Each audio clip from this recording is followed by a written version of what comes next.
તો hello friend, સ્વાગત છે તમારો એક નવા વ્લોગમાં. તો આજનો વ્લોગ બહુ ખાસ રહેવાનું છે અને પ્રાઉડ મોમેન્ટવાળું રહેવાનું છે અમારા માટે સ્પેશિયલી. કેમ કે આજે અમે આવ્યા છીએ એક એવા એરિયામાં જેને ફ્રેન્ડ્સ જોવા માટે લોકો તરસતા હોય, બધા લોકોને પોસિબલ નથી. અને જે ફ્રેન્ડ્સ નસીબવાળા હોય ને એને જ આ વસ્તુ જોવા મળતી હોય છે. તો આજે અમે આવ્યા છીએ આર્મીના એવા રિસ્ટ્રિક્ટેડ એરિયામાં જ્યાં કને દર વર્ષે આર્મીનું સંમેલન થાય છે. જે માજી સૈનિક હોય છે, જે નિવૃત્ત સૈનિક થઈ ગયા છે, એ લોકો માટેનું દર વર્ષે સંમેલન થતું હોય છે. તો અત્યારે અમે છીએ ભુજના મેઇન આર્મી હેડક્વાર્ટરમાં, જ્યાં કને તમે જો પાછળ આટલી બધી સંખ્યામાં બધા રિટાયર્ડ ફેમિલી પર્સન આવ્યા છે. બહુ સારું એવું આયોજન કરે છે દર વર્ષે અહીંયા કને. તો અમે આવ્યા છીએ અમારા દાદી સાથે.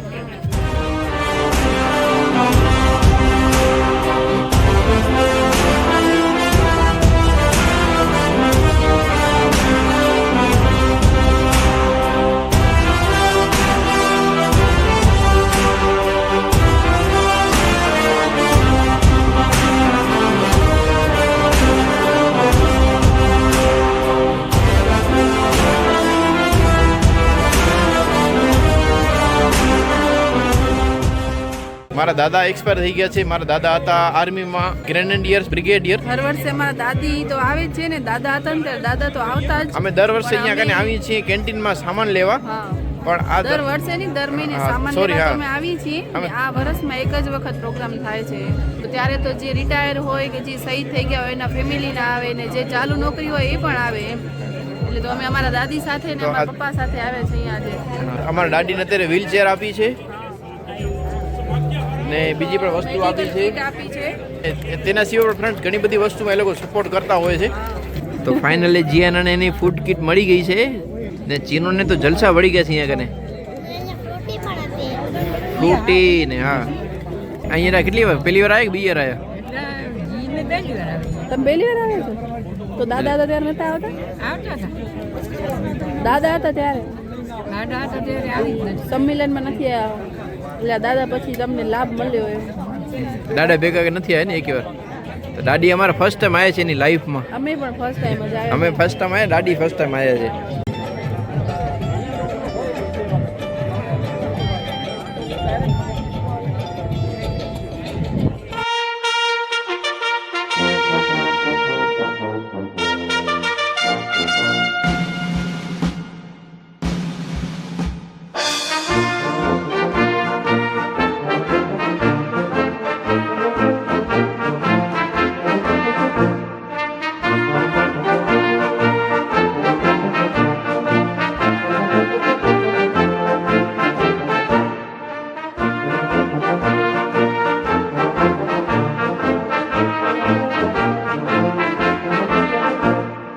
જો ફ્રેન્ડ્સ અહીંયાનું મેનેજમેન્ટ જો આ દાદીના નામની સીટ છે ને રિઝર્વ રાખેલી છે ને દાદીનું નામ પણ ત્યાં ટેગ કરેલું છે.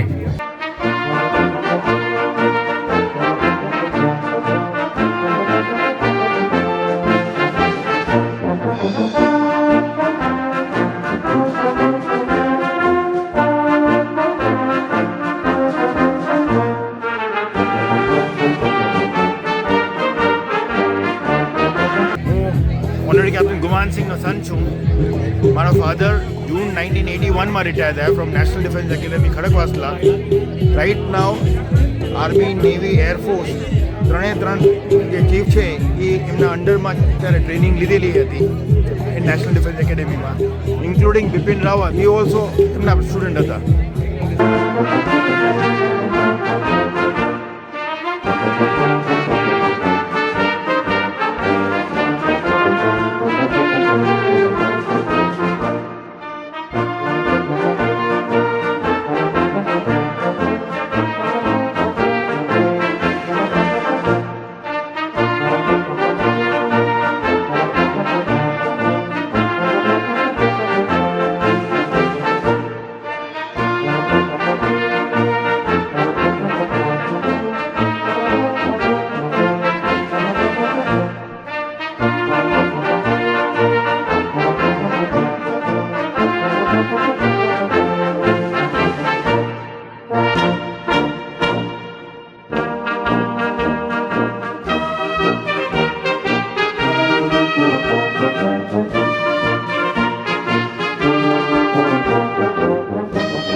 ફ્રેન્ડ્સ અહીંયા કને સબસ્ક્રાઇબર મળી ગયા છે આ અમારા આર્મીની કેન્ટીનમાં ઈ પણ અમારા તમે બોલો ફરીથી. આ અમારા જૂના પડોશી છે નીલા માસી.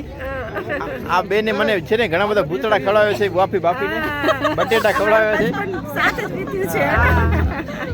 ને આપણે અમારા નવા સબસ્ક્રાઇબર છે આના બેબી અમારા બધા બ્લોગ જોવે છે તો થેન્ક યુ અમારા બ્લોગ જોવા માટે. મારી છોકરી આમનો બ્લોગ જોઈને હર રવિવારે પછી એના પપ્પાને લઈ જાય છે કે હાલો આ સાઈડ આજે જમવા જઈએ તમારા વિડીયો અમારા માટે પ્રેરણારૂપ છે. ઘણું સારું કામ કરો અમે ક્યારેક મિસગાઈડ નહીં કરી જે પાસે જેને બતાવશું. સારું છે, ઘણું સારું કામ છે. આ ભાઈને ચાલુ નોકરી ગોલી લાગી છે જો 11 મહિના થયા ભાઈની હાલત જો હજી હાથ નહીં જમ્યા.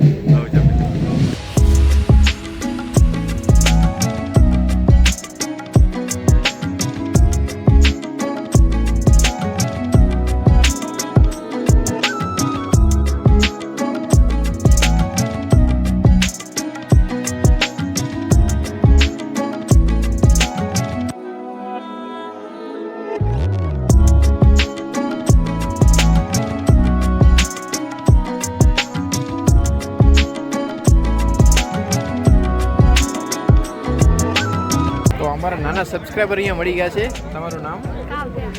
કાવ્યા. જે અમારા રેગ્યુલર વ્લોગ જોઈ છે ઇન્સ્ટાગ્રામમાં અમારી બધી જ રીલ્સ જોઈ છે.